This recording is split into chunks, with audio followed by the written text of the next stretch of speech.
First and foremost, I want to give all praise, glory, and honor to YAHAWAH, BaHaShem, YAHAWASHI. Second, I want to give double honor to Pastor Else, GreatMillstone, who are well.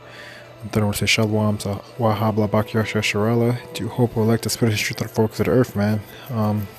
So yeah, I'm just going to start off by talking about well, today, I guess, marks the day right before so-called Martin Luther King Day, hits, which is right around the corner, I believe. And yeah, man, so you got like a whole bunch of Jakes, they're gonna be celebrating, you know what I'm saying? And it's just things like that just make you think about pretty much like what time we're in, and pretty much how what people put their all into, man. You know what I'm saying? And how like the how a lot of the things that we see today's society are just vain, you know what I'm saying? And really, to be no particular topic, but just kind of go into the scriptures, because as a whole, and as of right now, you just want to kind of be meditating thereon, you know what I'm saying, and just kind of stay as much as you can out of the world and in this book, you know what I'm saying, which can be hard for Jake, of course, but it's a lot of distractions, man, and you just keep multiplying it as Slovakia. And as these strenuities, or these debaucherous and devious activities increase, you know what I'm saying, so do we need to increase, man, just to stay focused, because it's not going to stop, man. It's going to get worse and worse and worse.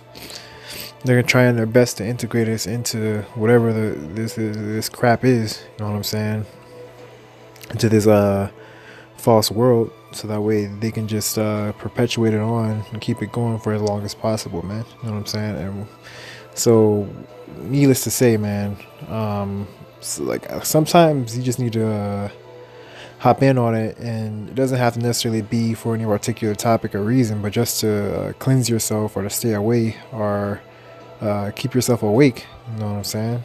And that's what this truth would do. That's what these scriptures would do, man. So keep yourself awake. Although, of course, sometimes you get that,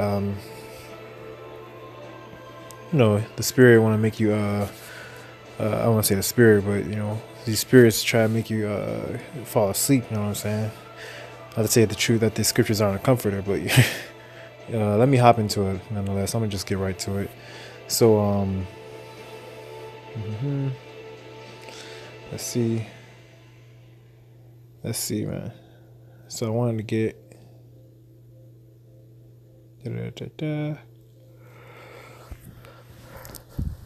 this chapter. I didn't want to start here, but I'm just going to start here anyway. And just kind of go in and talk about, let's see. I just start at the top, man. His Ecclesiasticus, but no Sirach, you know what I'm saying? And this whole, Sirach is pretty much all about wisdom, man. See what I'm saying? That's what we should be striving to obtain. So I'm just going to get on that right now. It says, Sirach chapter 11 and verse 1, it says, wisdom lifteth up the head of him that is low, of a low degree, man. So yeah, man. So just as knowledge, the mind, or the lob, is a powerful weapon, man. See what I'm saying? And what you put in it determines the power of it, man. See what I'm saying? Because we're the spirit, man. And you can liken this body as like a sort of like a machine that's designed to move by influence, man. So you have no job but to influence your machine that was designed and given to you by the Most High to do the task in the will of which He desired it, which He already pre-installed, man. See what I'm saying? So you're just really we're here, but we're not here, man. See what I'm saying? Our flesh is here, but our spirit and our mind state is supposed to be somewhere else, man. See what I'm saying? So these little these meat bags that we have, man, use them for what they're good for. You know what I'm saying? Food, clothing, raiment. But wisdom, what you put in it, is pretty much will determine what moves you make, man. So this new refreshment, you know what I'm saying? Once the year refreshes, of course it's not our new year yet, but once the year refreshes, man, you want to